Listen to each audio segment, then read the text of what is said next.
Hello everybody, welcome to my first video for CF Moto Rob. I wanted to show my newest bike. I just got this from the dealership, and I'll throw a picture here while I undo this and just kind of talk about it. It is by a company called CF Moto. There's these little things on the back of it. There's a company called CF Moto, based out of China, that has apparently been on the up-and-coming moto scene. And I'm just getting back into riding bikes, so I am happy to try something new. I've had a Ninja, I've had a CBR 660, Ducati, a few others through my years of riding. Let me just take this off here, and I'll show you the differences in all of what's been done today. Let's see that we're a little wet here today, but this is the CF Moto 450 SS, and I really like the look of it. I've already done a couple of mods, and I'll show you what I've done. Sure, by now you can already guess. So I took off the stickers for like the 450 SS logos. They were there and here. I just like that cleaner look. It's a matter of preference. I've also added one of those AliExpress KO Lightning exhausts. It was pretty simple. The other one came off pretty easy. There was a bolt here and then like a cover bolt that went on the old one. And then you just take this and tighten that down. I put the baffle in there. You can look down in there and see it, maybe. But it's that round piece right there. So that's in there. And then you just kind of attach it. And I used pliers to kind of just stretch them. It came with two different springs. One was a longer one was the shorter one. I used these shorter ones to kind of hold the baffle in and make it tighter. The screen on this thing's amazing. It's got ABS, a couple other things. What I've noticed, I've just passed my braking period, what I've noticed is that this here was really, really loose at first. And all you had to do was pull these out, and they just slide back just like that. You just kind of pull them. Let's see if I can't get that back with one hand. There we go. You just pull it back and it comes off of that nut there, and then you just kind of tighten. You unscrew this little bit and then lock that nut into place, and that's giving me my play now. I had a little bit more play in it, and so what I did is then I messed with the one that's here, and that's more the slack, what I noticed, versus this one, which gives me like a tighter throttle. But between the two, if you mess around with it for a little bit, you'll be able to get it to your liking. I like it really tight, so there's not a lot of play. Oh, future Rob here. So I just wanted to mention that bottom adjuster for the throttle control, if you tighten it too much, the RPMs will increase. So what you want to do is tighten it till you notice the RPMs are going up just a little bit, and then back it back down until it goes back to the regular idle state. That's where I found I like it the most. It's responsive and snappy. Back to the video.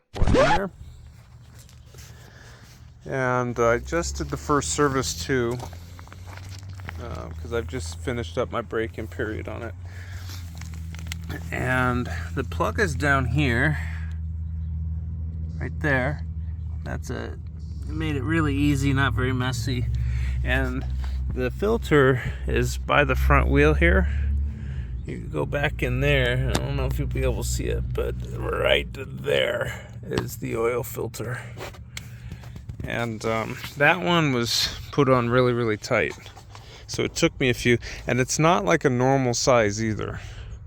It's a 68 millimeter, and all I could find is a 67. So I just took a plumber's wrench and kind of gripped onto the top of it and just slowly but surely loosened it till I could get it all the way off. And then I hand tightened that one. And then I also tightened up my chain on here. Before there was a lot of slack. Now there's not much at all. And then this is right where I believe it should be. See, that's nice and tight. There's not really any play in that at all. If anything, I could probably loosen it a little bit. But that was done by these and this. See, loosen up these bolts here. Right there. This is a 21 and a 19 millimeter on this side. And then you undo it. Before you undo it though, make sure you have a torque wrench, because you're going to have to torque them back down to like 80 foot-pounds, 81 foot-pounds to tighten that back up. And then these just loosen up opposite ways, and then to tighten it, you'll use these right here. And make sure that these lines on either side match each other. You don't want them unmatched, because then you'll have a wobble. This back wheel will not be fully aligned, and that's no good, and you'll have a huge wear on your sprockets, that kind of stuff. And then this guy here is my only qualm for this bike, so I just keep it all the way on for the high beams. And because anytime I'm like doing that, I always end up hitting it, and the high beams turn on anyways. So I would rather them, I would rather them just stay on anyways. It's easier for people to see me, and I don't feel like it's too much. It's not that bright, so other cars might not necessarily be as annoyed. And then I lubed up that chain as well. I checked my tire pressures, and a buddy of mine came over, and we actually lowered the pressure in this one a bit and raised the pressure a little into this one. And what I'm noticing is, for factory, I'm not getting a wide enough contact pad that I wanted. It was super small, and so by lowering the pressures a little bit, it has widened my contact point. It's definitely getting somewhere. I'm not going all the way over to the sides just yet. I'm trying to rough these up a little bit before I really lean on them, because I don't know this tire manufacturer, and in fact I'll probably be replacing it. The other thing you notice is this seat says SR. That's okay, but this is the 10 millimeter rise, and I'm a tall guy, so my knees on this riding position were a little too much, so they were bent a lot more, like pretty high beam for me. So when I get up a little bit, it lets me kind of lower my legs just a bit, and that seems to be all the world of difference. And it bettered my riding posture.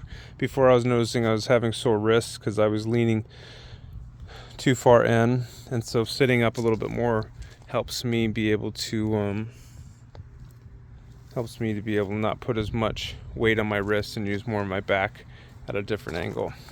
I also did the tail tidy here, which you can see there, it says SR2. It was a little bit of a pain because this guy right here, it was just a pain, because inside is where the wiring is behind this seat, and it was like tied up, and there was some other stuff in there. So anyways, I just wanted to show what I'm riding on. I soon hopefully will be getting like a Insta 360 and probably a GoPro on the helmet to ride around, but I enjoy this hobby. I've got my MSF stuff coming up in the next couple of days. I've already done the class portions of it, and so now I will be doing the main riding portion of it. So I'll come back then. I'll also throw in a video here with the bike running, so you can hear what that new exhaust sounds like. A few minutes later. Alright, so we've got the key here.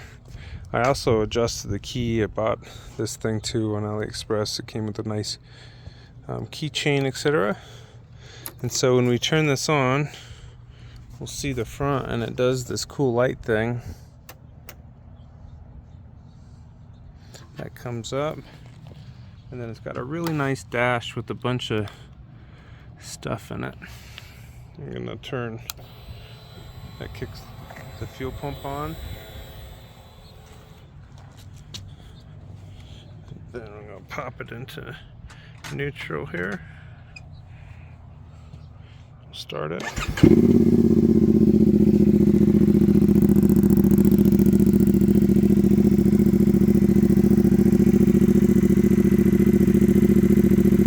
And it gives it a really good throaty sound in comparison to the old one. So I do like this one. It helps people kind of hear where I'm coming from too.